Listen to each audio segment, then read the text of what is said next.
Hello and welcome to episode 464 of Retro Encounter, RPG fans' bi-weekly podcast of many topics. I'm your host today, Zach Wilkerson, and we are here today to talk about a game that is near and dear to my heart, even if it hates me.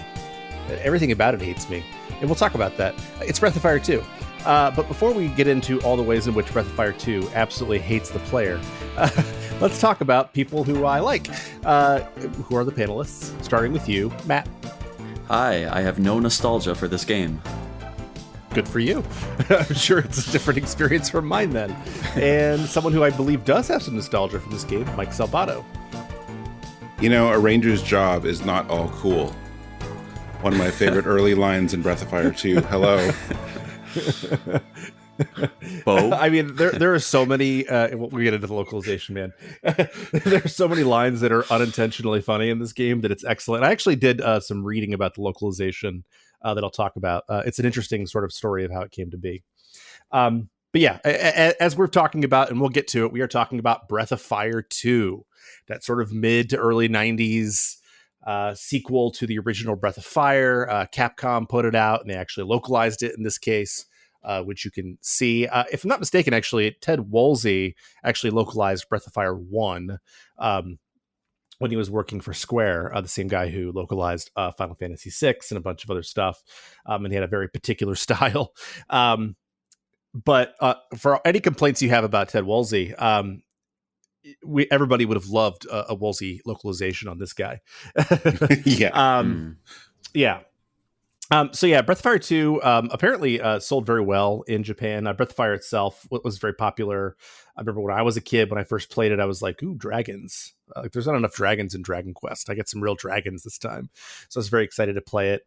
And the original Breath of Fire had a very, very sort of standard boilerplate story, battle system, things like that. And it was popular enough that they just sort of did that, but in my opinion, in most ways better in Breath of Fire 2. But instead of having Square localize it, Capcom did. And we'll get into discussions of the localization. But before we dig into the game itself, I want to get a little bit of a history from our panelists about their history with Breath of Fire, with this game in particular, but also just sort of the series in general. Which ones you've played, which ones you haven't played.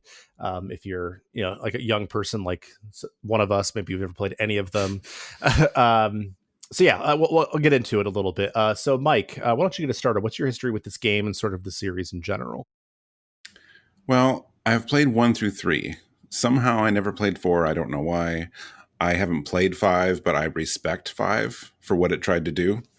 But 2 and 3 are definitely the high points, my favorites. I don't know which one I like more, but I've played 2 more often. Really loved it as a kid. My brother and I would play it. I don't really remember 1 that much because this is the one that we replayed multiple times. Despite the translation that sometimes you can't really figure out where to go. Always just really fond of it. I like, playing through it again. It's been interesting, like some of the stuff they do in the game. Really cool. Not something there's certain things you don't see a lot in RPG, especially of the time. So it's been fun to revisit it. For sure. And Matt, what's your history with Breath of Fire? I'm starting completely fresh. I mean, I think I own Breath of Fire 3 and 4 on like the Vita because they were like $5, but I've actually never played them. And this game I've always looked at on the Nintendo Switch Online just because of that hideous box art, right? With like where Ryu looks like Conan the Barbarian. He's so ripped. It's awesome. I loved it as a kid. I still do now. Really. That's like, which will be a 15? Theme of this podcast. Yeah. Everyone is jacked. Yeah. And so I've played like all the classic Super Famicom, JRPGs, and I love them. But just this is like a blind spot for me. So playing it, I'm kind of like, wow, this is like contemporary to Chrono Trigger, Earthbound, Final Fantasy VI. Like they're all within a year of each other. That kind of shocked me. But we'll talk about that. But yeah, I was born like 2 weeks after this game came out in North America. That's disgusting. Boy. Stop. You say You that. were, you were doing fine until that point. half my hair is gray. I mean, like I'm not like young. I know. That's not helping. Oh, sorry. Yeah. You're making like it worse. 10 years younger than me, and you just said you're not young. So shut up. I'm about to turn 40, and it's weighing on me. Okay. Anyway, my history with the series is actually very similar to Mike's. I have played 1 through 3. I'd never played 4. And I tried to play 4. It was actually right before I joined the site. This is like 2018. And I have an absolute like unmitigated white hot hatred for those R1, L1 like cameras where you spin them. And there's like a town early on in Breath of Fire 4 that like you literally have to spin the camera like 6 times every time you're trying to go anywhere because there's like all these little hidden pads. And I was like, no, this is not for me. I still want to play it. I've heard really good things about it. There's a great Retro Encounter episode with Solosi and Alana that you can listen to about that. But Dragon Quarter is one that I'm interested in playing, but it's like I'm a little afraid of it. But 2, for some reason, in my head, always as I've gotten older and as I was a kid, like it was this game that sort of sat like elevated for me. Like I thought this game was amazing. I was like, oh, the story is incredible in this game. And I was playing all the classics at the time. Like I played Earthbound before this. I played, Chrono Trigger right around this time. I played, Lufia 2, Final Fantasy 6, all these games around that time. But for some reason, Breath of Fire 2, from a storytelling perspective, really, really struck me, which is fascinating because, first of all, the first half of this game has like no story, which we'll talk about, but also the story is delivered so poorly that it's almost hard to imagine how it could be delivered that poorly. But I still think there's some really interesting things that it's doing in terms of gameplay. I actually still think the storytelling itself and the pacing is actually, besides the difficulty, which we'll talk about, is pretty good, actually. We'll get into all that. But yeah, so I think that Matt and I, we're both playing the Super Nintendo version. Is that right?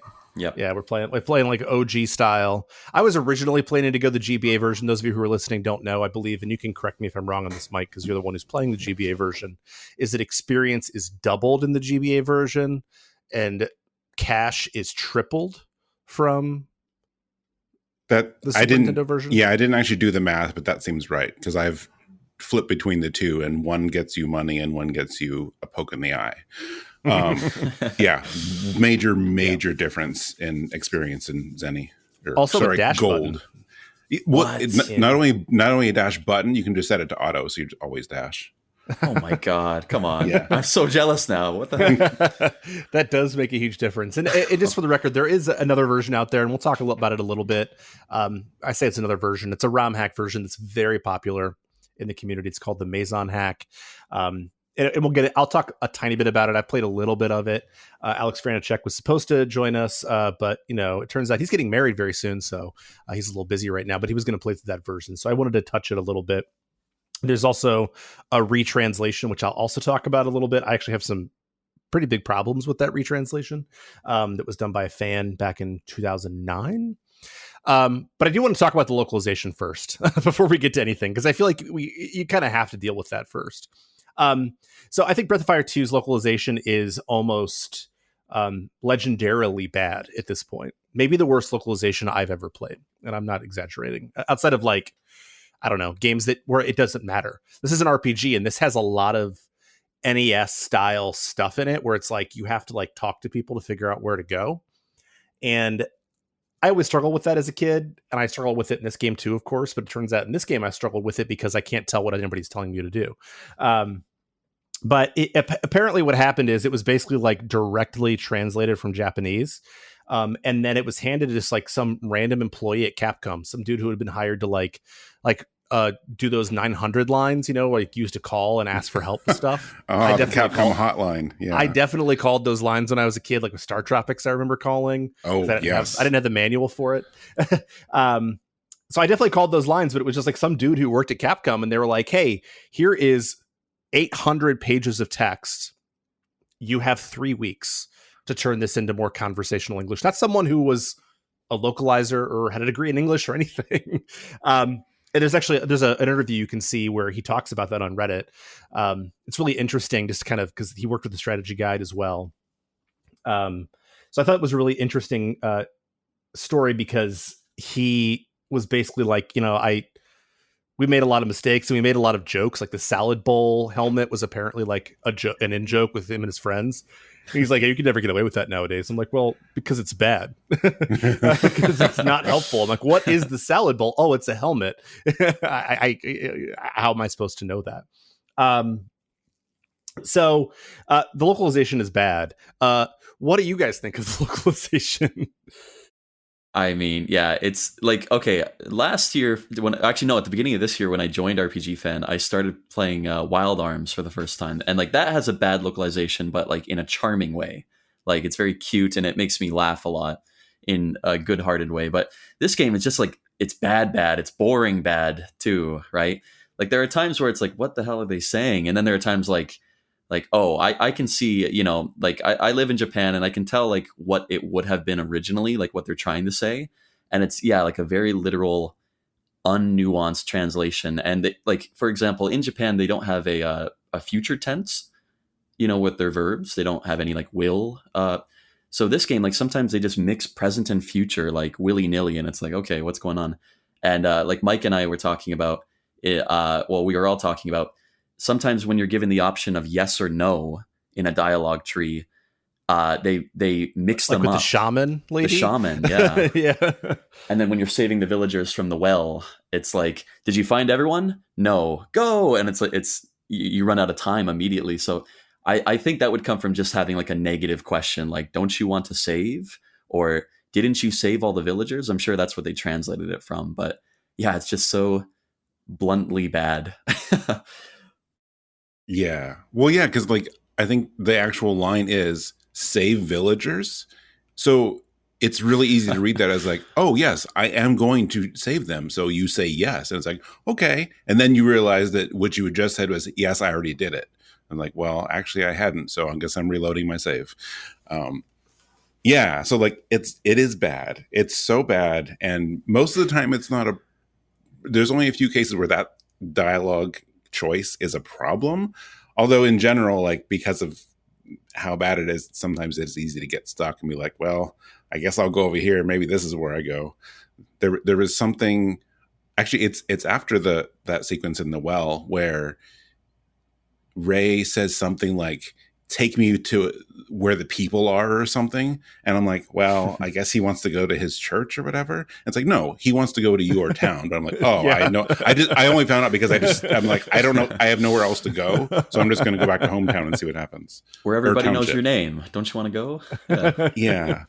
But yeah, I mean, sometimes it's funny, that the line I said earlier is like, and like, it's kind of interesting now playing through it as I'm older and trying to figure out what they were going for. Like a ranger's job is not all cool. And then the next line is something like, you could be vacuuming or something. And it's like, I understand what they're trying to say. It's like, yeah, sometimes you don't have like fancy jobs. Like, yeah, but that's how it came across. I'm just going to rattle off a few because I took screenshots and they entertained me. The carpenter, when the carpenter builds the like, adjoining uniting room, it just cuts to that weird cutscene and he just says, hey, stupid, I did it. No idea why. I have no idea why he's calling you stupid. That's your boss. Like, how dare you? The equipment descriptions, hilarious. Like cloth gear, the description for all of them is just, it is clothes. I'm like, cool. It's better clothes than your last one, but it is clothes. I will say one interesting thing. I remember that thing about the salad bowl. One thing about the GBA one, items and equipment have icons. So it's still called a salad bowl on that one, but at least you can see that it's a helmet. So they did fix that. That makes it slightly better, actually. Yeah. I mean, it's also like the text dumping must have been screwed up because like there are periods like 3 spaces after they're supposed to be sometimes. Like it's also like the formatting of the text is screwed up. It's incredible. There's no punctuation half the time. Like they just forego commas and periods, and they use like the Japanese quotation marks, like the brackets in the top left and bottom right corners. That's like the quotation mark in Japanese. Yeah. This is localization related, but the big thing before we started this, like the reason I wanted to play the GBA one, because I never played all of it. I like just touched on it. I was like, I had heard, or I had the impression for some reason that they relocalized it, which is absolutely not true. It's 99% the same. So far, the only difference I found is that they fixed the typo in fishing, because in the Super Nintendo one, it always said equip laud and bait, and they've changed that. All the other text is still nonsense and horrible, but at least it says rod with an R now. That's the only thing I've noticed that's better in the text. I've been taking screenshots on my Switch as well, and I forget the ones that came up, but one that came up recently is in the mid game, you're fighting this big fish boss, and every time you hit him, he'll counterattack, and he just goes, "I'm gonna slap you." Oh yeah. Yeah. Yep. No, my last thing is like what you said earlier, Zach, and I know we'll like circle back to this. Like, despite all of that, I do think what they do with the story, especially in the second half, good. Like, otherwise it wouldn't have stuck with me. So it is also one of the worst translations I've ever experienced myself, and it's a miracle that I like am still engrossed in the game. Yeah. And I agree. I mean, I actually think that there is, because I actually do find myself actually laughing at it the way that Matt's talking about laughing at the Wild Arms localization. And I still think that given how literal it is, because I was reading, there's a website called Legends of Localization, and they will have like reviews of localizations. It's very cool. And I read through their article about it, and they're basically like, look, like this is like one of the most literal localizations we've ever seen. And obviously that's bad.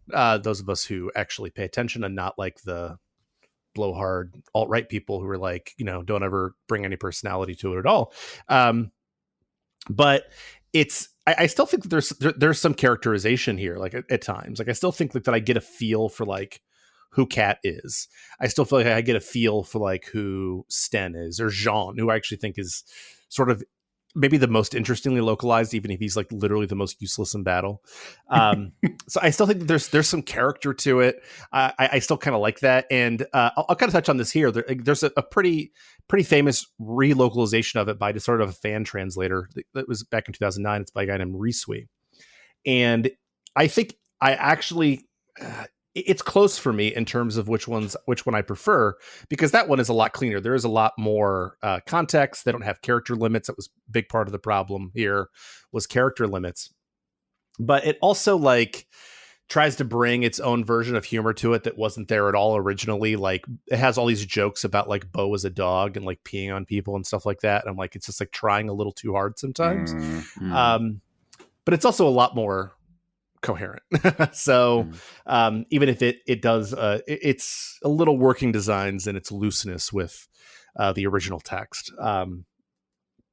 Localization is an extremely complicated thing, and I respect people who do it, but I'm not a huge fan of the relocalization. And it's interesting too, because you know that opening scroll like after like the prologue with Ryu and the town forgets him. That was actually originally written in English by like the Japanese people who made it, and that scroll was original in English, so it wasn't part of the localization. And if you read it, it's like there's like some like parallel structure in there. It's just like some cool stuff, and they're writing there, and I'm like, oh, this is what this game was supposed to be written like, and then this is what we got instead. But go watch that opening crawl again; it's very cool. Yeah, I like it. Anyway, speaking of that. I think one of the things I like about this game, and it gets to like sort of the story of the second half, is that I absolutely love the opening like 20 minutes of this game. I think they're extremely engaging. I think that they always got me interested as a kid. I when I was a kid, we only had so many video games, right? So like I would replay or restart games so many times, but I know that I played through the first 25 minutes of this game at least 25 times when I was a kid. And, you know, you start in this town where your father is the priest, I think, and your sister runs off and you can't find her, and you go and she's like sleeping in front of this dragon and she's dreaming of your dead mother. And then, you know, your dad, you know, fights off this monster, and then your sister's like, hey, maybe you should sleep in front of the dragon too, because, you know, you might dream of our mother. And then you have this very sort of it's a really funny image. I won't say what it looks like, but this vertical eye, I'll just put it that way. You can probably get the picture if you haven't you've played it, so you guys go get it. I get vertical it. eye. Yeah. And with this like really ominous music, one of the few times in this game where the music's actually pretty good, or at least not very repetitive. And then you wake up and the kid walks back into town and nobody remembers you. Your dad's gone. Everything has vanished. And then your friend Bo is like staying at the church as you're like sort of staying there to figure out what you're going to do. You guys leave town. And then this like enormous, like sort of like scorpion like monster attacks you in a cave. And it says like, you're the chosen one. And then it has that really, again, I think a really evocative scroll text before it gets to now. But does everybody else love this opening as much as I do? Yeah, I thought it was really compelling. Like, I'm like, okay, like it had me drawn in from the twist of like the town forgetting you. I thought, oh, that's a unique way to like, you know, start the hero's journey of leaving your small town.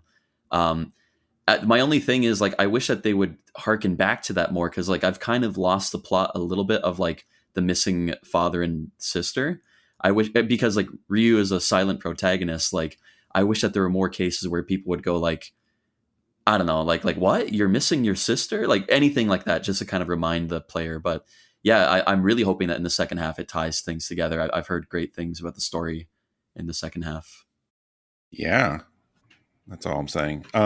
Yeah, I mean, you know, I was experimenting with different versions for this podcast. So comparing the GBA one to the original one on the Switch, and then the ROM hack retranslation. So like I've seen that intro like 5 times, but it works every time, even on the super saturated GBA one. It's really interesting. Definitely really throws you for a loop. I mean, it's not one of those things where you think that something big happened. Like you literally go take a nap and like everything has changed. No one knows who you are. It really like you kind of think you know what is going on in this town, or like what to expect, and then it's like, nope, big twist right away. And then yeah. Well, usually like in anime and like in video games, it's like the main character is the one that has amnesia, and you wake up and like they're explaining the world to you. But in this case, I love that like everyone else forgets. Like that was pretty cool. Yeah. Mm-hmm. And you think about like, again, they don't explore it because he's a silent protagonist, right? But like you think about what that would be like as a little kid. I remember because I was probably only the tiniest bit older than Ryu when I first played this game. And I remember as a kid just feeling like, oh my gosh, like what if this happened? It was like this genuine fear that I had for years, that I would wake up and like no one would remember me and everybody would be gone. So yeah, I just think it's a great hook. But I do agree with you, Matt, that like throughout the first half of this, it's like, well, I guess he just got over it in the same way that I guess you always would, right? Like 10 years later, like this is all gone. And I guess towards the end of where we're playing, like, we at least know that we're getting sent back towards that because all the trees went away, right? So we're going back there eventually. We know that, but you obviously don't have enough context to know more beyond that. But then like we get into then the first real half of the game, and the first half of the game, I feel like has like for the most part, it's chasing the thief, right? Like you wake up and you and your friend Bo are these thing called Rangers, which I'm not really sure if they're supposed to be mercenaries or cops or just like do-gooders around town. I don't know, man.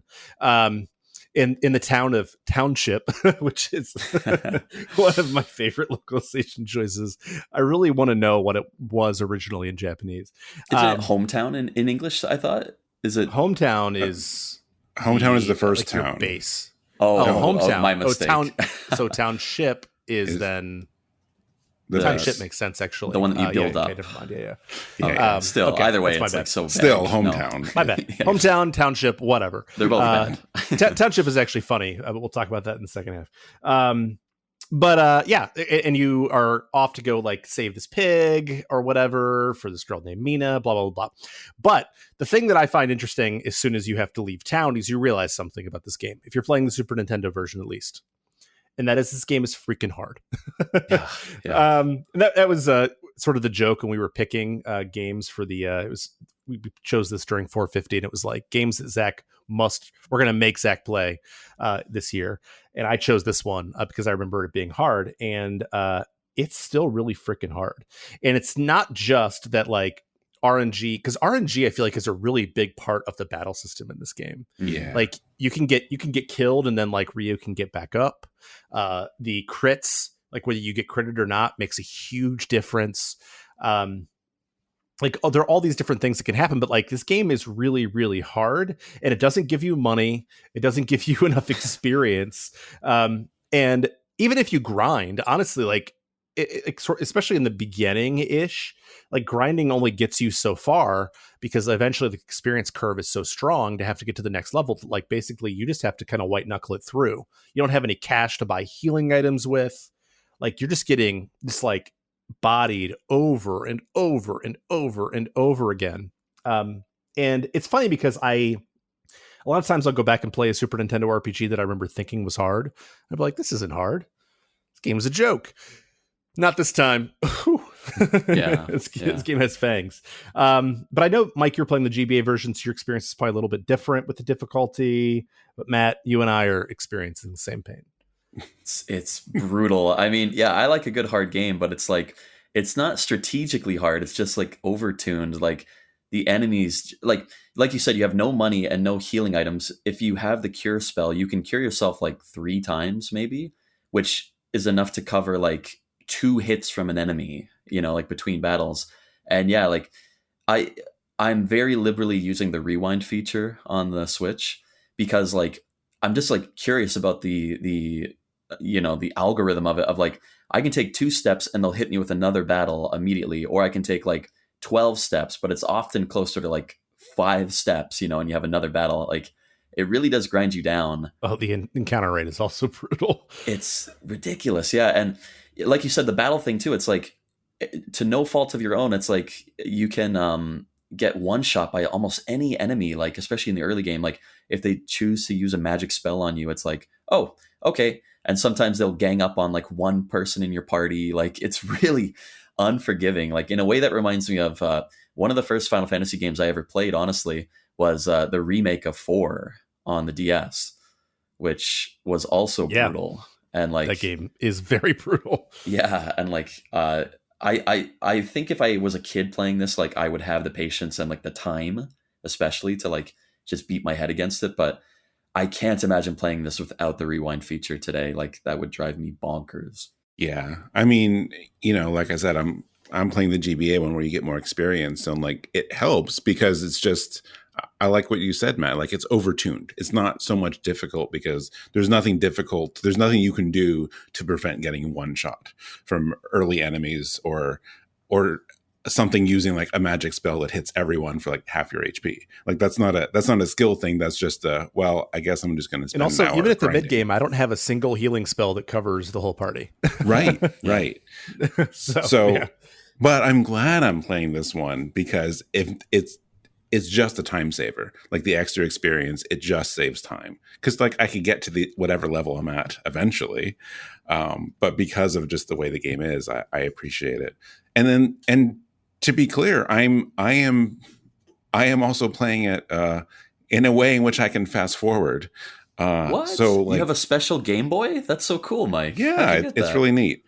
And even so with that, with the extra experience and like blazing through battles to like grind levels, I'm like, as soon as I get to a new area, I'm like, oh, well, I'm almost dead again. So like, it only helps so much. Not that this helps anyone on this podcast now, but I guess if we interest anyone in playing the game, my tactic, I don't know, at some point my brother and I did the math when we were younger and figured out, at least early on, fishing will get you some money because the enemies will not give it to you. You will fight a battle and get 3 zenny. You can spend, well, you might not even get enough money from one battle to buy a single worm. But in 2 battles, you can buy a worm.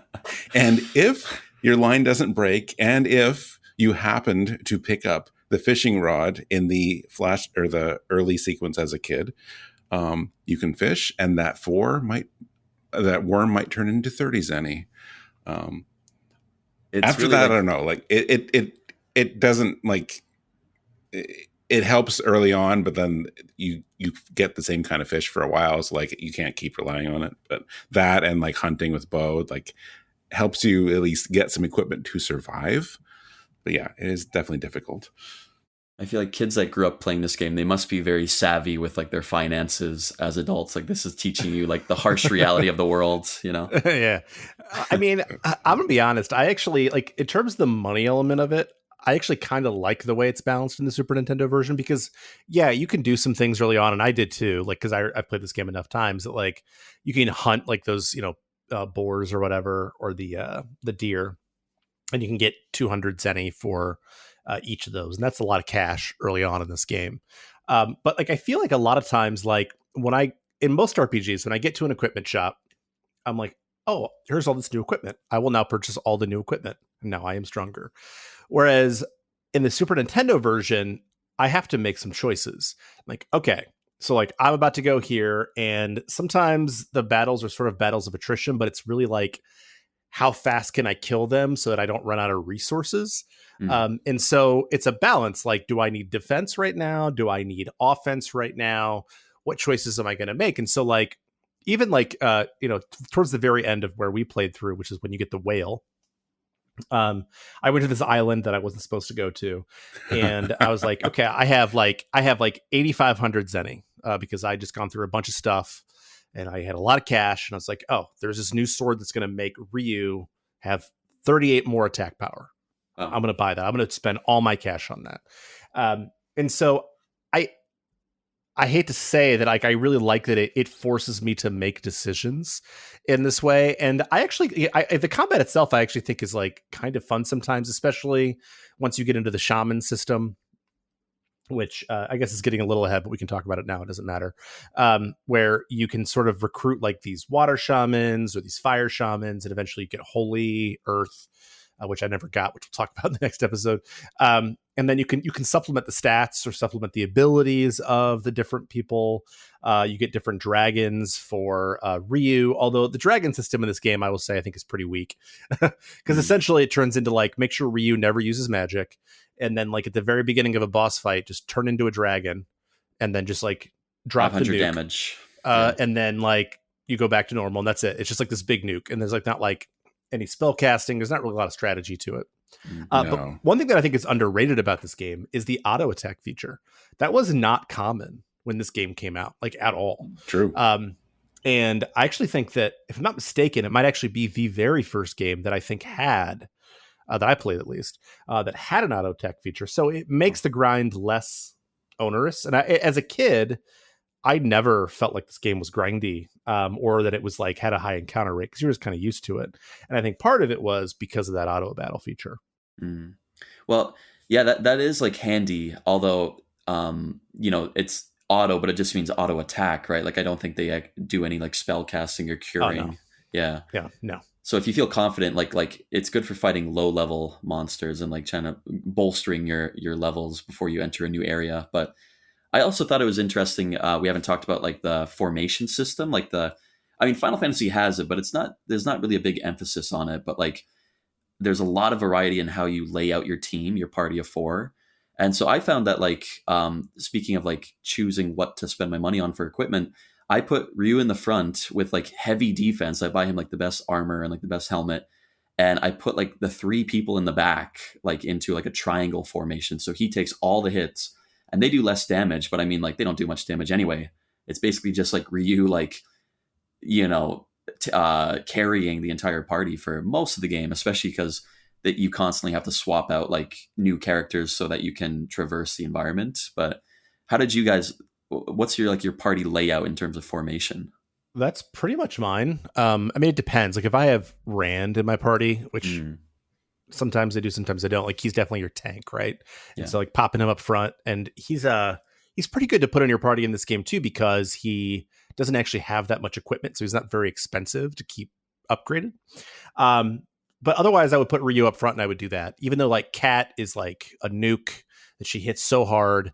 I think Lin is her Japanese name, but still, I needed her back because she's a glass cannon. Otherwise, she's gonna drop with one hit. But yeah, I mean, I agree with you. I think that it was fun. That's the way I did it usually, and my spellcaster's in the very back. And Kat is so fast that she makes for a good like healer with like items.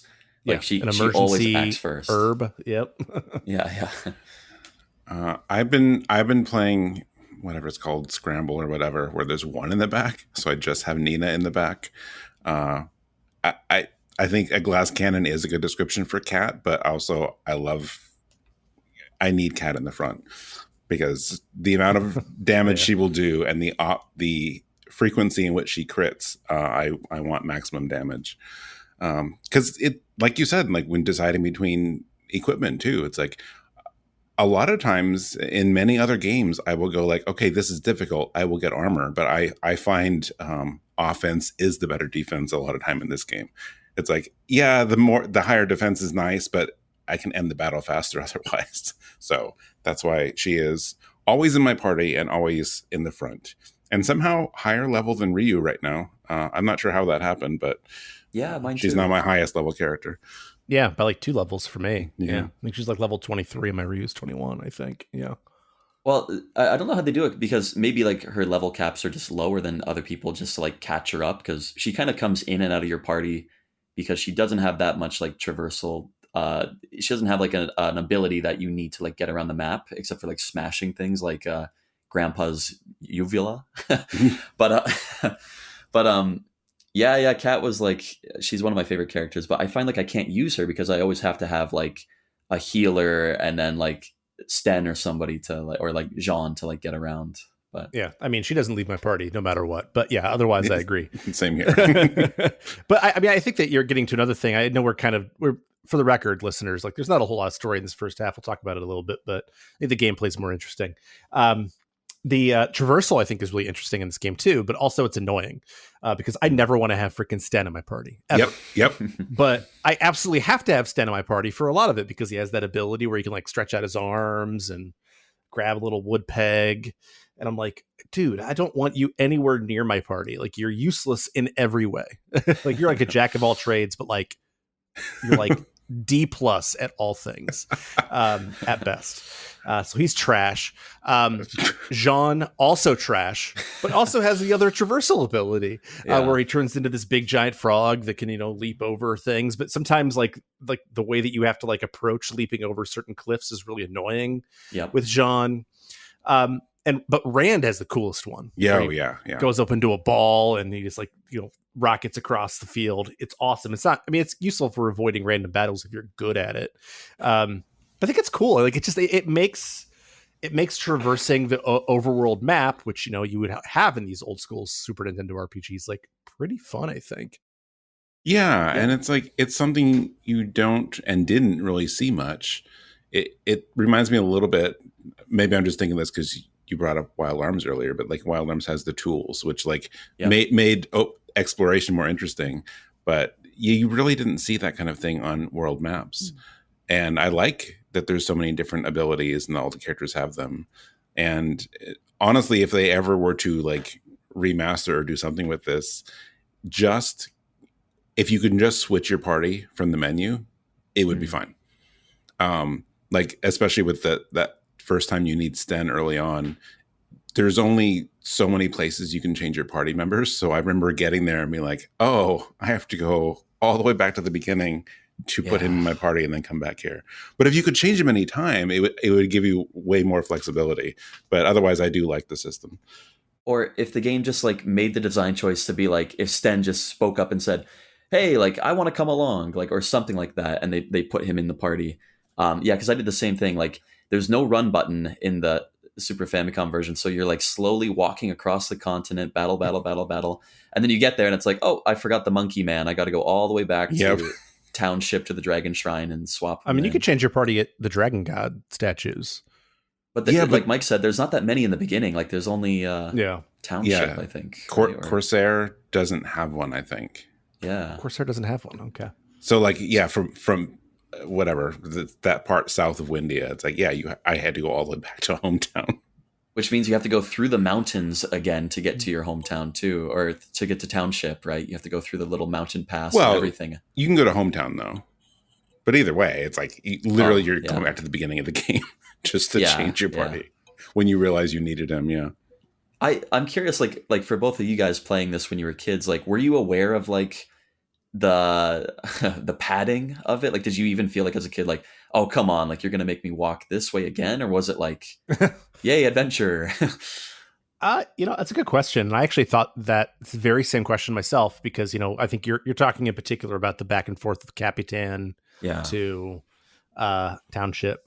And I didn't remember it at all. Like as I was playing at this time, I was like, oh my gosh, are you freaking serious right now?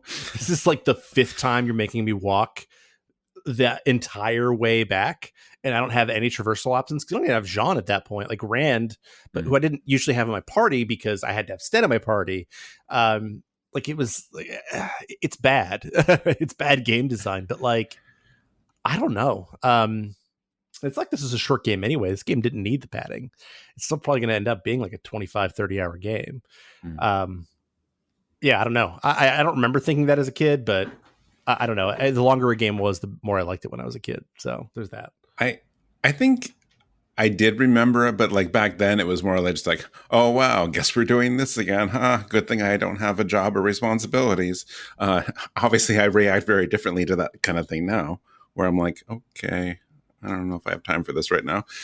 So I might have noticed. Oh, sorry. Oh, no, you go ahead. I was just gonna say, like, I might have noticed it, but I don't think it bothered me quite as much back then. Yeah, compared to like Final Fantasy, like let's say like 4, 5, 6, it's like those games, they do a really good job of like, bottling off sections of the open world and being like, okay, like explore this, but this cave is like, there's a cave in or something blocking you from going back. Like they do a great job of that, I think. But there's a lot of just slow walking in this game, and like, yeah, now that like once you get Jean, it's like the encounter rate is much lower when you're in like the big frog form, but yeah, it's. You end up getting the whale like almost immediately after that anyway, right? So yeah, like it's not that big a deal regardless. I mean, we could also just be using the smoke bomb spell and item more often. It's so expensive though. It's like 200 gold or something, right? Like yeah. No, I sold those off immediately because it's like I actually need the encounters in this version. Anyway. Yeah, true. Like, I mean, part of it is that, like, with the way the game balances, like that back and forth is annoying, but like I gained some levels and got some cash out of it. True. And I needed both of those things. So there's that. I like the description of the smoke bomb. It's like meet the enemy less, right? I don't feel like it even worked. I think the very first time early on I used it because like I was Ryu, just like Ryu solo. I had 2 HP left. I had no healing items. I had no magic left. And I just walked out of that forest where you fought Bunyan, or what's his name in this version? The guy you have to kill to be in the tournament. Yeah, Baba. And so I was walking out of that place because you have to walk out of so many freaking dungeons in this game. Yeah. And even the exit spell that Nina gets doesn't work in half of the dungeons. Yay. Yeah. Anyway, so I'm walking out. I have like 2 HP left, and I'm like, I'm going to use the smoke bomb because I'm sort of like refusing to use the rewind function. I am using save states, and that has saved me a lot. But because when you die in this game, you lose half your gold, which is super annoying. But anyway, I used a smoke bomb, and then I still got in like 3 fights on my very short walk back. So I don't even think it does anything. I think it like I use it too for a little bit, and I think it halves the encounter rate, but it's so random anyway that it's like, okay, right.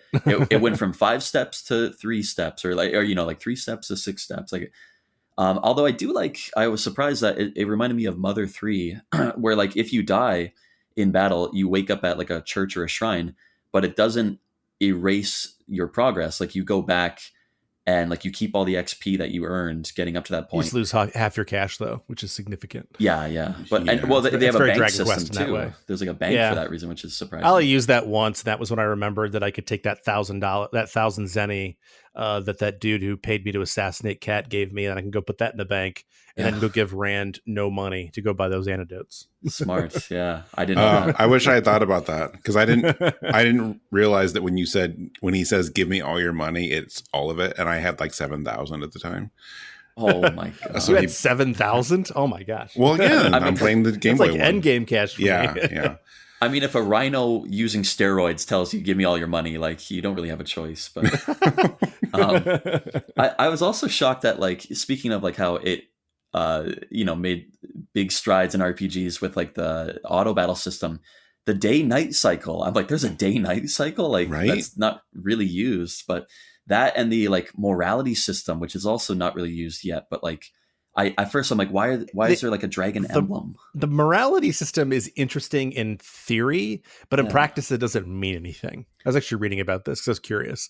Like, it doesn't do anything. Okay. It just like shows what their mood is at that very moment in time. There are ways you can manipulate it, and you can make it like a rainbow to like where they're very happy, and it doesn't do anything. It doesn't impact them in battle. It does nothing. It's like a 90s it's a cool idea mood in ring, theory. Right? It's a mood ring for the game. It's just as useful too. I don't remember what the day-night effects beyond, like, so far the only thing I've come across is that a couple towns are like, oh yeah, you have to come back during the day. So like you can do less at night, but I don't know if you get different enemies sometimes. I mean, you have to talk to Rand. You have to be there at night. Yeah. The place that you have to go to get the owl fruits, like that Hunter Lodge, is actually closed at night. Before that very, very challenging boss fight with those three enemies, with the two of whom just keep respawning over and over again. There's a way you could avoid that fight, and maybe you guys did, by just giving the correct owl fruit the first time to the Urko Pacha. I don't even know what those things are called. The Oopa Loopa? Oopa Loopa. Yeah. Okay, wait, can I tell a quick story about that? Because, are you guys aware? I didn't know this animal until I came to live in Japan. Axolotl? I had never heard of this before. Yeah, I know. Okay, I had never seen a picture of this or anything, and I was asking kids in Japan, like, what's your favorite animal? And some kid said Oopa Loopa, and I'm like, Oompa Loompa? Like Willy Wonka? Like, what are you talking about? And he showed me a picture, and I go, what's an axolotl? And in Japanese, it's Oopa Loopa, which is, for whatever reason. So that's the name of that boss from there, but yeah. Gotcha. Okay, so that's why it sort of looks like a axolotl. Axolotl. I actually didn't. I know that fight. I've done it before. I didn't do it this time. Best I can tell, when you put that fruit down, it's random whether or not you get to capture him or not. Because I looked it up afterwards. There's two that you can capture, and there's 5 that you can't. Yeah. Oh, It's, at least in the SNES version, it's standard. okay. I mean, I didn't do it the first time because I'm just trying to play it without the walkthrough, but I was curious afterwards. Oh, well, maybe I just didn't do the right one. But yeah, I this is definitely a time where I did rewind though, because I was like, okay, I'll do this one. I'm like, oh, I guess not there.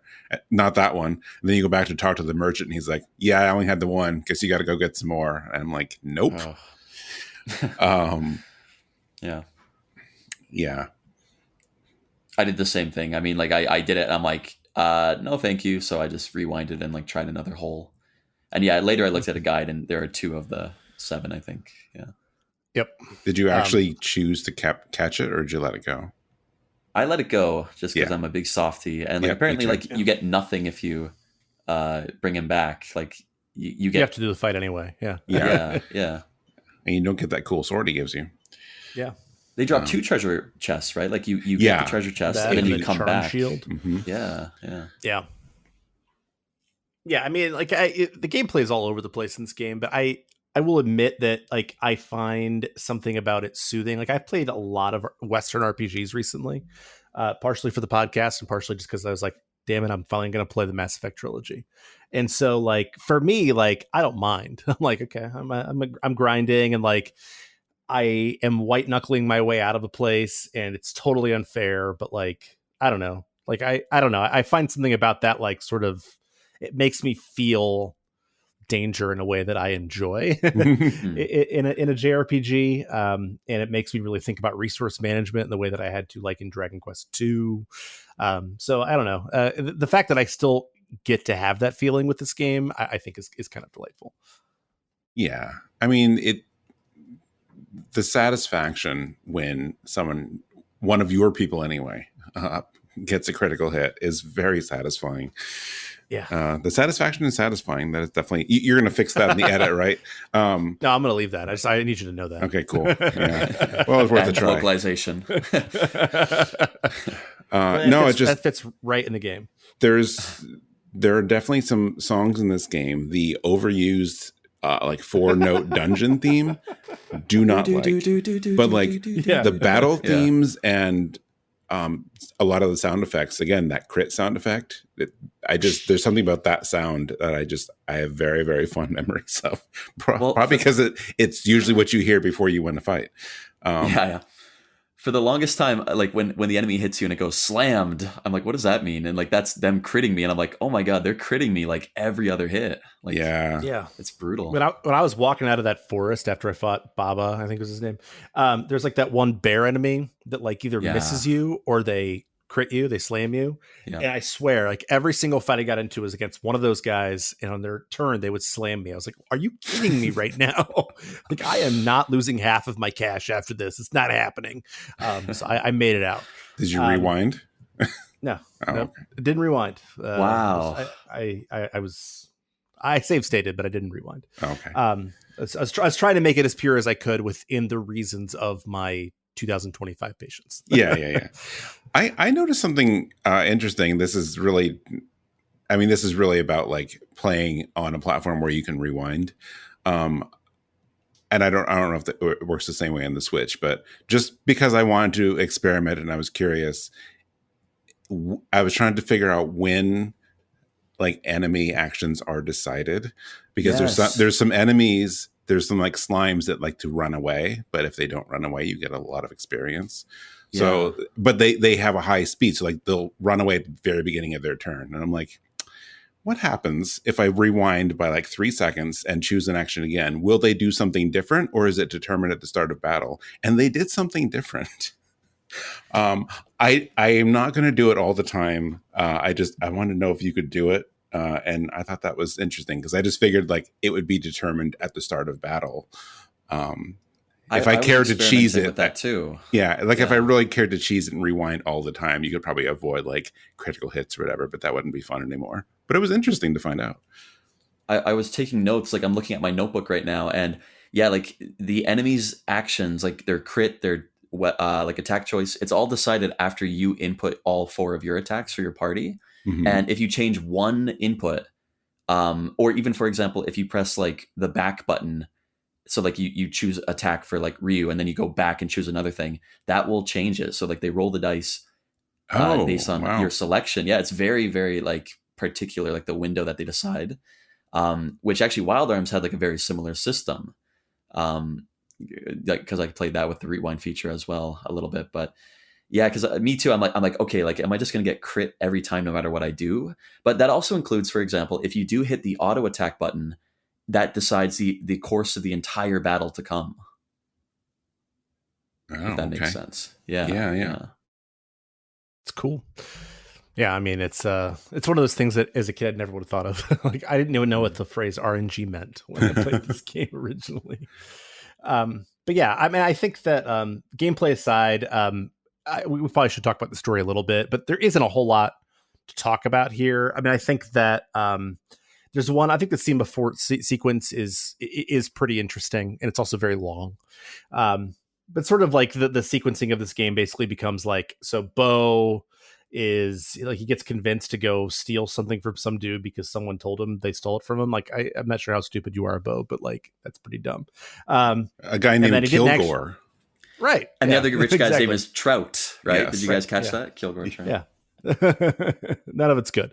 But yeah. And so he goes in and he doesn't actually steal it. And there's this girl who runs, sort of through you as you're going to try to find Bo. And then the game becomes like, try to go find, for the most part, for the first half of this game, you're trying to find this girl who actually stole the thing so that you can basically make it known that Bo didn't do the stealing. But then like you go to a town and you try to figure out where you're going to go to next. But almost every single time, in like sort of a very Dragon Quest sense, you sort of get pulled into that town's issues, and then you have to solve them. And it turns out almost every time it's some demon who screams at you about God at the end. And it's not subtle. No. But I actually think that besides the Capitan sequence, when I had to run back and forth over and over again, like that it moves at a fair pace. I think the stuff with Nina and Windia and about the Black Wings, they don't really explain it, is like interesting enough that like I want to know what's going to happen next. The Coliseum stuff, where like you have to press forward to go save Kat from getting hit by the poison arrows, and if you don't, she doesn't join you in the next boss fight. I think I don't remember exactly how that goes, but yep, that's right. And I just think that the storytelling, while it's not hearkening back really to the God thing. I think that there's enough sort of breadcrumbs sort of dropped throughout the first half of this game that it's like, oh, okay. Like I remember that this vertical eye, I'll call it, was screaming at me about God. And so like, sorry. How are those things connected? So are there any like moments that you guys thought outside of Sema Fort, which I'll talk about because I think it's the most interesting story sequence. Are there any story moments that you thought were like particularly engaging or interesting or weird? I don't want to talk about all of them, but yeah, I mean like Bo's like opening quest of like breaking him out of the jail, and like I like the scene where it's like Bo is on the run and all the police are like, we're looking for Bo. Bo is a thief. Which my initial reaction, I thought his name was Bow, because like Bow Wow, dog. but anyway, yeah, I thought that was pretty fun. And then like it was really goofy and funny to like have the little hopping trash can behind you. And you have to pull the trash can the whole way. I know. I'm like, dude, you could have gotten out of the trash can when we got to the mountains at least. Yeah. And like he doesn't fight with you. I'm like, why am I like a party of one and I have a bouncing trash can behind me? Like, how is that any more inconspicuous than like a dog, But yeah, I like that, and I like the Nina and like the saving her sister from like the creepy Yakuza kind of guys in the cave. Oh yeah, the Joker gang. No, that was a good sequence. What do I like? I do the trash can sequence is really, really stupid and funny. I do enjoy that, I have to admit. Yeah, man, so much. It's true. Like so much of the interesting stuff is later. The Sema Fort. Well, you're going to talk about that, right? I won't talk about that one yet. I think that's the most interesting part when you get to it. But I do like the introductions to the characters. The Windia stuff, like I'd forgotten, like having, you go to Windia later because obviously you haven't seen most of or parts of the town now. But I'm like, wow, they don't get into that at all yet. But it is interesting. I think breadcrumbs is a good way of putting it. It's like there's just enough there, but you don't know what any of it means yet. What else? Oh, and then Sten is there. But I mean, in some ways, it's almost one of my favorite moments. It's like he buries you underground, and then he's like, "Oh, I'm sorry. I guess I'm coming along with you now. Yay!" Like, what the? Yeah, what? Yeah, he buries you underground, lies to you, cheats, tries to date both of your female party members, and they're like, underage party members. They're like, yeah, get away, and it's like, okay, yeah, go ahead and join us. I'm like, okay. I want this guy in my camp. Yeah, sleeping with me every night. Yeah. Yeah. Right. I thought too. Like I thought for the longest time, like okay, Sten is just like a stupid addition. Like no offense to Gao, but I thought he was kind of like okay, like a wild man like Gao in Final Fantasy VI. But like yeah, like up to the halfway point at where we all played to, like Sten actually does get a pretty interesting backstory. But I'm like, yes, why did you save it for like 9 hours? Like I'm like this character was so pointless up until then. I kind of love and hate that, but what was the? There was something else that was on the tip of my tongue there. Oh, okay, no, this isn't it. But this is like an annoying thing that I just encountered a lot. Well, an old JRPG trope that I absolutely hate, and it comes up a lot in like Jean's Castle, though, is NPCs just blocking the doorways and just walking in your way. Do you know what I mean? My God. Oh yeah, it's classic. Yeah. Out of the way. You can sort of push them away, but it doesn't always work. I actually did use the rewind feature for that. Wow. I was like, oh my gosh, you've been standing here for 6 seconds. Get out of my way. It's super annoying. But yeah, I mean, I think that up until the Jean stuff, it's just sort of like, go to town, do this, go to town, do this, go to town, do this. And I mean, I think that the part where like you literally burn an entire person's house down because you become a dragon, would have been surprising maybe if you didn't know it was Breath of Fire and that you were a dragon, I guess. But like the shaman stuff, which we'll talk about more because there's not a whole lot you can do with shamans in the first half. You only have 2 of them, and I threw the fire one on Rand to make him a little stronger. I threw the water one on Nina to make her wisdom higher, and that was it. But that sequence, I think, is just like it's so ridiculous. But then it also leads to the Capitan back and forth, which is less fun. Yeah. And also like the preacher guy who you help out, and the one of the funniest things I think we talked about this off air, that happens is like you go down to that well and you're trying to like, you got to go beat the boss, and then you have to fight all these like giant cockroaches, and then also like these humans who are possessed, which for the record on the SNES version I think is like the most harrowing part of this entire game. It's so hard. Yeah. But if you save all 6 of them, you get like this kind of crappy revive spell that you can then assign to anyone you want. But if you save fewer than that, you get Cure 2, which you can then throw on Nina, make her by far your best healer, because then she has one of the very few, we didn't even talk about this, like the special abilities that each character has. And she has like the only one that's useful in the entire game, which she can regenerate 16 MP. And like, that's basically like Cure 2 generate, especially for playing on the SNES version when you don't have those resources. Oh my goodness, it is a godsend. Mm. I mean, and her MP pool is like leagues ahead of everyone else. Somewhat reasonable. Yeah.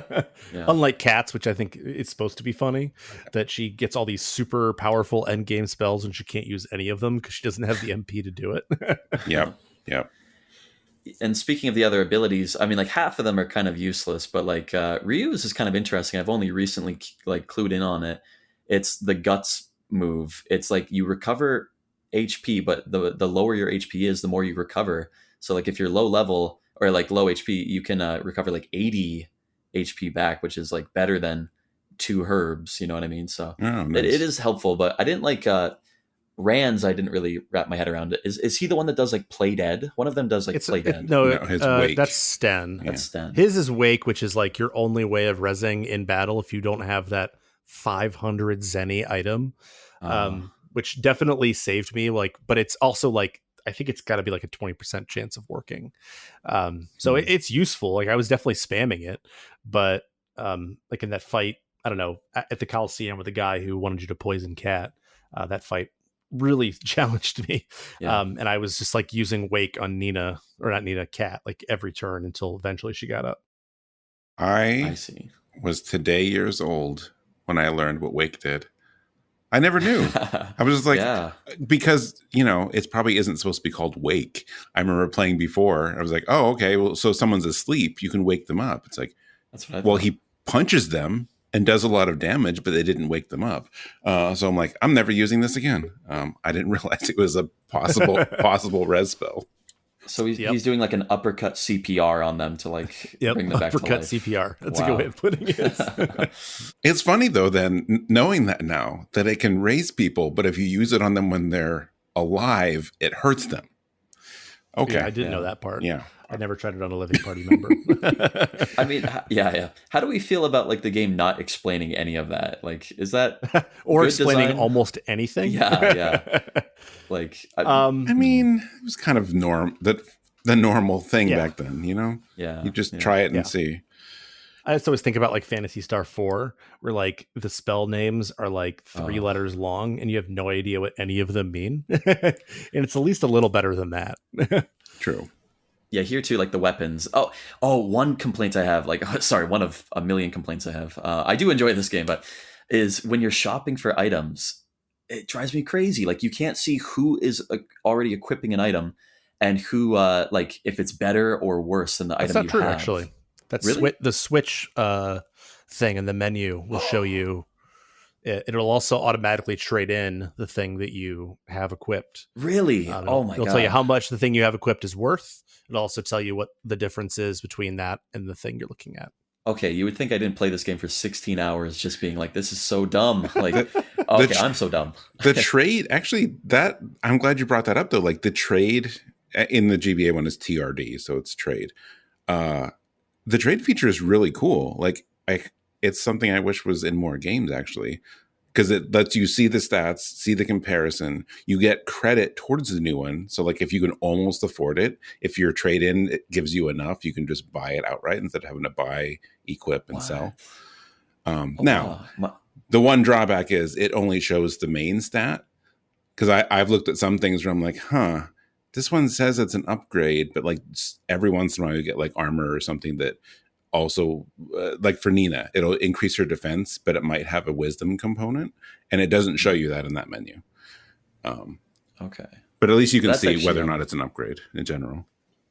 My apologies to Capcom. I mean, that's actually like another pretty progressive feature then. Like they were really forward thinking in like weird ways, but then like very regressive in other ways. You know? I mean, I think one of the ways that they're most forward thinking before we get to like sort of the end of the story here is the town building, which I everybody who's listening to this podcast knows exactly that I am a Suikoden fiend. And you get to build a town here, but it's like really weird the way that you build the town in this game, like extremely weird, but it's also like really cool. And there's some really cool stuff to do with it in the second half too, where you have that town and it's basically like the place that you drop Bo off eventually sort of becomes like a progressively larger town. And you can eventually build enough houses with one of the carpenters, and one of the carpenters is better than the other carpenters. You can have like 3 choices for who you can invite, but you can't invite all of them if you let some of them die at the bottom of the well. But you get these 6 houses and you can invite like, I think something up to like 45 different people around the world to come stay in the eventual 6 houses that you have. Now, in a lot of ways, that's really bad game design because like some of those people are extremely useful. And this is one of the things I actually did remember from my original playthrough, which was that like one of them, like I think you get them in Windia. Like at first it's like, oh, I don't really know what I'm going to sell yet, but I'm going to do a good job. And at the end of the game, they're going to sell like the highest end equipment in the game. But like no one tells you that. You don't know. And I think that, you know, that it tries to get to like that replayability element that like a lot of Super Nintendo RPGs where they had these super hidden things that don't seem to like make sense. Like you can get Ryu's second best dragon form immediately after you get Jean if you know like where to walk in the waterfall.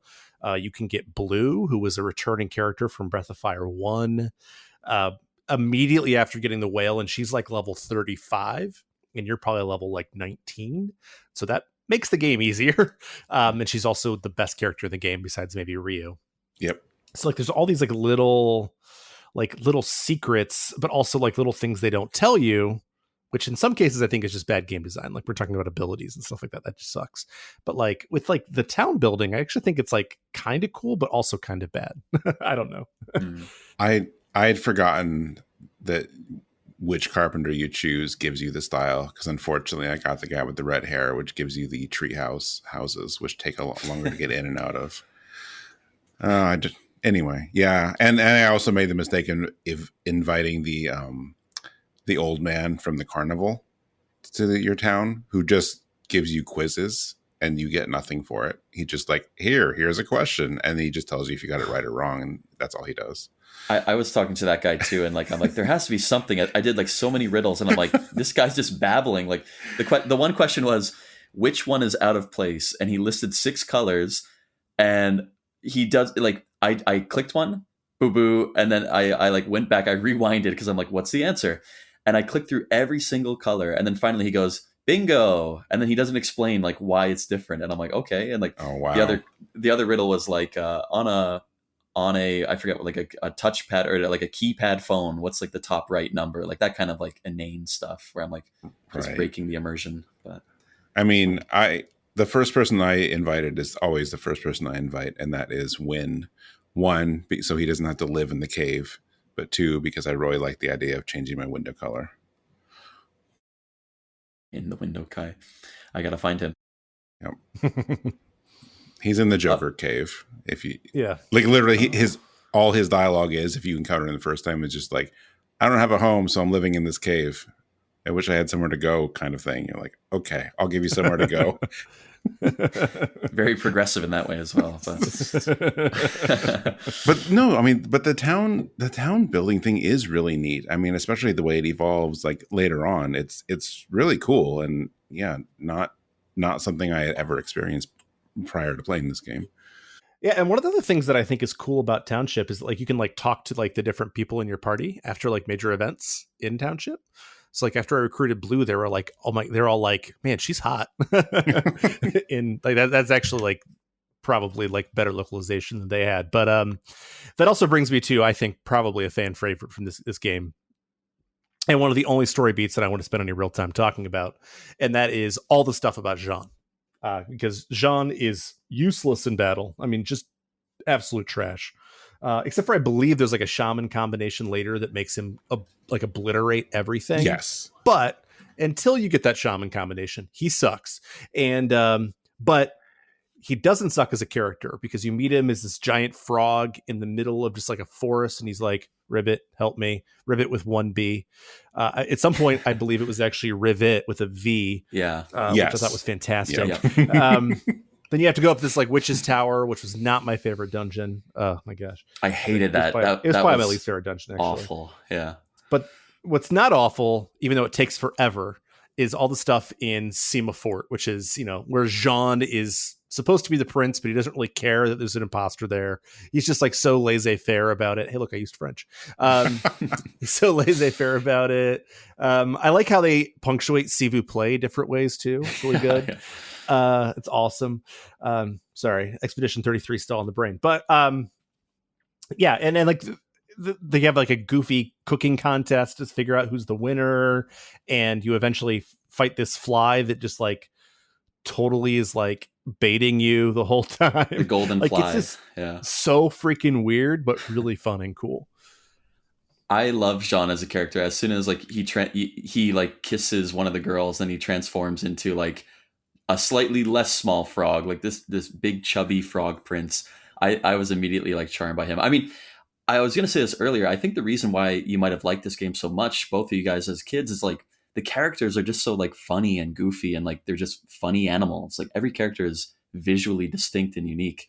And Jean, animal characters are underrated in video games. Yeah, yeah. I always pick the alien. I always pick like the weird guy, right? Monoko or something. But yeah, you took my joke. I was going to say, Jean hopped so that Mael could run.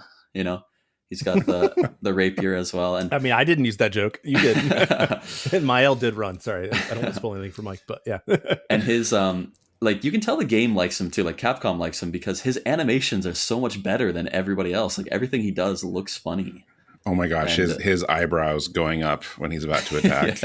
Yeah. And when he uses an item, he like does like this little kind of like ballet pose, right? It's really funny, but.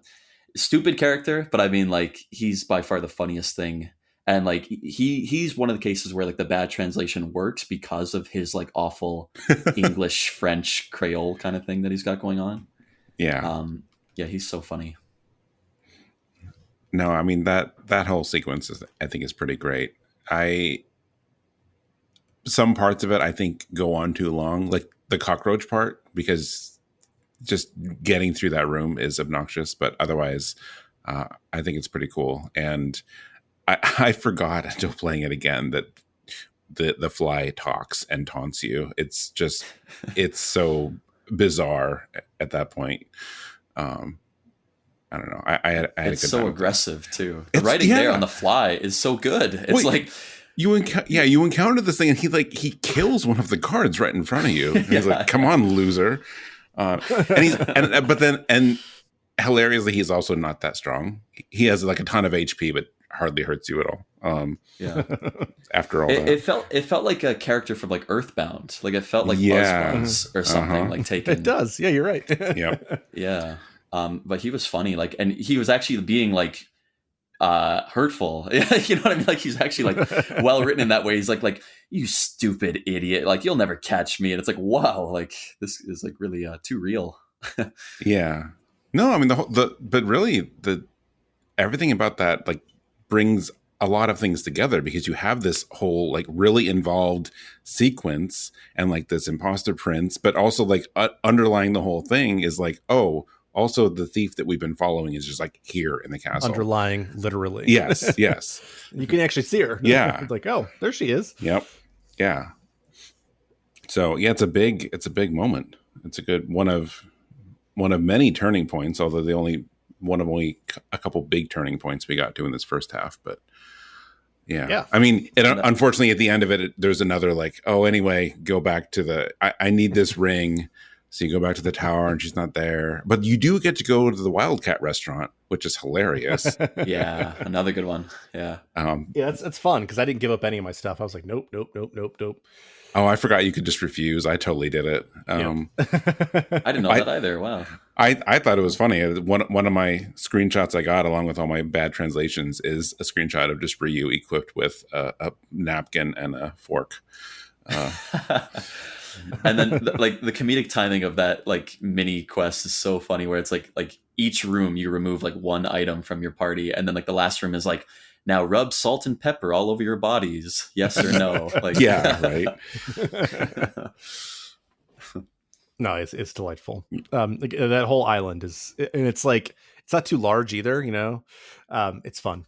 But I mean, like, after that, you get the whale, which is another thing that I like about this game, because like you get the whale, which then allows you to go do a lot of stuff. Like you can go get blue immediately. There's like this little like desert, like on the eastern continent. It's got a little circle that's off color, and then it's like all these like spirits that you remember from Breath of Fire 1. They're like, we don't know where blue is. Then you have to go back to the magic school, and she's just disguised there. That's all you have to do. It's easy. But like you can go to like the Island of Giants that also has some Breath of Fire callbacks in it as well. To your party members are actually in a little hut on this Island of Giants, and you can fight like the hardest enemies in the game. That like one of them is like a slime that is like literally if I remember correctly, sludge, I guess. The very first sludge that you fought in the original Breath of Fire is there, and it's also like the hardest freaking enemy in the game. And it just destroyed me. I was like, oh, I'm dead. But you can just like go anywhere. There's like all these little islands that you can go to. There's like these little. I swear I went to go buy like my 8500 Zenny sword. It's not like it's really blocking you from a lot, and you can die real fast. And it's like, oh yeah, this is like the good stuff. This is like some Dragon Quest 2 stuff right here, man. Like I love this. So I love it, and it's also a whale, which is fun. And there's no encounter rate while you're like traversing the sea. Yeah. I mean, that's the best part. Let's be honest. Yeah. No, I that's always a favorite thing in an old school RPG, when they were like not really blocking you off once you have certain transportation. But you know, you're going to die, but you're welcome to go try. You can go to that island. Did you check the bed, by the way, on the monster island? Yeah. Okay. Yeah. All right. Yeah. I got to go there. One of the first things I did was go to that little mining town and buy all that stuff. Apparently I didn't go to the right island for blue, but I've poked around everywhere else too. It's not an island. It's like you have to go like on the out, you know, it's like all this like big U shape. So like it's on like the right side of the right part of the U, the upside down U. Okay. And it's like a little desert area, and it's like when you land, it's like 4 steps up, and you'll get there. It's easy once you know where it is. Gotcha. And the whale's name is Grandpa, right? I mean, like, that's what, yes. Also fantastic. Yeah. Like, which confused me because you're trying to save an old man in Grandpa's mouth, and I'm like, wait, who's Grandpa then? And then like the dolphins are like, oh, Grandpa, like. Yeah, that was funny. And then like I said, like using Cat to smack his uvula to like progress in the dungeon. It took me like, I'm not kidding, I remember the first time I played this game, I think it took me 2.5 hours to figure that out. No joke. Because I played this game without a guide. I didn't have any of that stuff. I didn't have my grandparents telling me where to go, and I bet I dropped 95 hours the first time I played this game. I bet. Because I just had no idea where I was going or what I was doing, or the localization was trash, obviously. So that didn't help. But yeah. Sorry, Zach. I had a guide, but I still remember that taking a very long time the first few times I played it, that dungeon. Well, the guide was written by the same people who did the localization. Yeah. So, yeah. You know. Oh, really? Yeah, true story. Jeez. Because they were kind of like play testing, but also localizing, but also like they knew the game. Like it was like this sort of the interview is worth reading. It's on Reddit. I played most like of these JRPGs when I was like between 10 and 14. I would say like that age range, like all the classics. And I used to like run upstairs from my basement, and I would run like upstairs to my parents' computer, and I would like go onto like supercheats.com or something like that and look up an FAQ. And I'd be like, story. We didn't have internet or a computer in my home when I played this game. Okay. So, yeah. So I had a little benefit there. I had to work for it though. I had to very different experience for you, for sure. Remember, Zach and I had the Nintendo hotline. Yep. Which I definitely called, and then I didn't tell my parents that I was calling it a couple of times, and they were freaking mad. Oh, I bet. Because it was a 900 number. It was stuff was expensive. And when you saw a 900 number and your 10-year-old kids calling it, that meant something back then. That's true. Usually not calling about Nintendo secrets. Yeah. Who were you talking to? It's like, well, I was asking about the letter in Star Tropics because I had to get it wet, but I don't know what it means. Back in my day, we had to talk to strangers on the phone and ask them for advice. Yeah. They were usually really nice, though. Oh, yeah. Yeah. But yeah, that's pretty much about where we got to. Like, one last thing that we did is that we had to go. We talked about this a lot already. We have to go recruit Spar, who's because we found out that like all the trees around Gate, which is where you grew up, have burned down, or they're gone, basically. You can actually see Gate from the whale. You can kind of see it, but you can't get to it at all because it's like blocked off by trees, and you have to fly to it eventually. Spoiler alert, sorry. But yeah, and then eventually we get to the wise tree, who's supposed to tell us like, hey, this is what happened, and that's basically where we have gotten at this point. And which I'm excited about because go ahead, Mike. I'm sorry. Oh no, go on. I was gonna say I'm excited about it because like that's really where like the story starts to pick up. I think you find out some cool stuff about Rand and about Sten in the second half, and you sort of find out the secrets about why what happened to you. I think the second half is very cool. Yeah.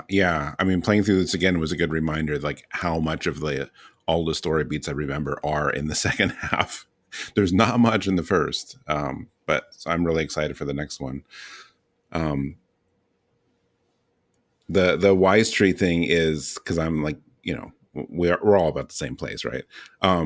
That's one of those things that, like the earlier quest, about like running back and forth, could be annoying because it's one of those like classic RPG, like, okay, gotta talk to the tree. Well, the tree needs you to get this item from this place, but you can't get this item from this place until you get this other item that lets you go here. So you have to go to High Fort, which, by the way, never talked about. Good luck finding out. You just have to be like, yeah, go find High Fort. Thanks. But you have the whale now. So like it really, really takes the edge off. And if you level up Spar a bit, you also get warp, which is or Jean, right? You get blue also has warp. Blue. Okay. Oh wow. Okay. Yep. Spar. Well, wow. Okay. So three characters get warp. Yeah. All right. Well, that brings us to the end of the first half. We've talked very little about the story, but we'll talk a lot more about that in the second half because I think it gets. My memory tells me that it gets really good. Whether that's true or not, I guess we'll see. The localization's so much worse than I remembered. It's actually fascinating to me that I didn't realize it was bad when I was a kid. I was just like, oh, it's just like any other game. I don't know. I don't know. It's really interesting to me. But let's talk about housekeeping. So in 2 weeks, we will be talking again about Breath of Fire 2. We'll be talking about the second half. We'll be talking about how this was my first of a very particular kind of game, which I won't say, so I don't spoil Matt on it. But then 2 weeks after that, we're going to have our fourth Confessions episode, which is when I was a listener before I started. Some of my favorite episodes where people come on and they confess their sins. What game series or franchises have they not played that they need to play? It's good fun. No gatekeeping. Just let us sell people on things. And I actually think one of the things for my last Confessions episode was Mass Effect, which I don't have anymore, so I can't use that. And then after that, we have a game journal for something I am very excited about, and that is Drakengard. I'm told that I'm not going to be excited about it when I play it, but I disagree. If I can deal with Breath of Fire 2, I could definitely deal with Drakengard. All right. So that Yoko Taro jam, I love me some Nier. I've never played any Drakengard, so been trying to get on the podcast for 5 years, and now I'm in charge. So here it is. If you want to get in touch with us, you can email us retro@rpgfan.com. You can also find RPG Fan in lots of places on the internet, like Facebook, Instagram, Threads, X, Blue Sky, Twitch, YouTube. We also have a Discord. We're usually RPG Fan or RPG Fancom in most of those places. We also have a shop, actually kind of two shops. One is hosted by TeePublic, where you can buy t-shirts, mugs, things like that. The other is hosted by Hyperplay RPG, where they published a review card book where you have 300 pages of beautifully rendered review cards that you may have seen on Instagram that Mike worked extremely hard to put together. And it's one of my proudest things that I own. I love it. I would love it even if my name didn't appear in the book, I promise. You can find both links to both of those on rpgfan.com. We also have two other fine podcasts. One is Random Encounter, usually about current events, usually about reviews, things we're playing currently. We're recording this a bit ahead of time, so I really don't know what was before or after this episode. But John will usually host that. You should check that out. And Mike, I know we are, again, recording ahead of time, but you are the host of our other podcast, Rhythm Encounter, about RPG fan music. Is there anything you can tell us about what you've done or what's coming up? I can, as long as things go as scheduled. Right before this episode goes up, we will have posted an episode about mobile RPG music, because regardless of your feelings on mobile RPGs, there is some great soundtracks out there. I mean, there's a Nier mobile RPG, there's an Octopath mobile RPG. That's all I need to know. Yeah. And then coming up after that, we are doing an episode on Nintendo RPG music. So if you want to give us feedback, you can email us at that Retro Encounter email address, or you can also review us on Apple Podcasts, YouTube, Spotify. If there are podcasts there, you can probably find us there. Obviously, you're listening to us, so you know where you found us. And if you want to get in touch with us to leave us individual feedback, how can we do that? Starting with you, Matt. Yeah, you can read all my writing at rpgfan.com. I'm doing a lot of music reviews lately, too, which I'm very excited about, really enjoying that. So are we. And and also, if you want to read my fiction writing, it's at mattwardellwrites.wordpress.com if you like science fiction short stories, and I know you do. And Mike? I like science fiction short stories and you, so I got to check that out myself. If you want to reach me, email is the best. That is mike@rpgfan.com.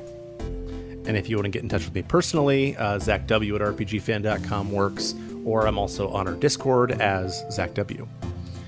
So thanks again, the two of you, for coming along with this sometimes infuriating but surprisingly fun still. Maybe it's just nostalgia talking. I don't know. No, it's RPG. endearing. I like it. I'm glad you're enjoying it, Matt. And thank you, listeners. Good night and good luck.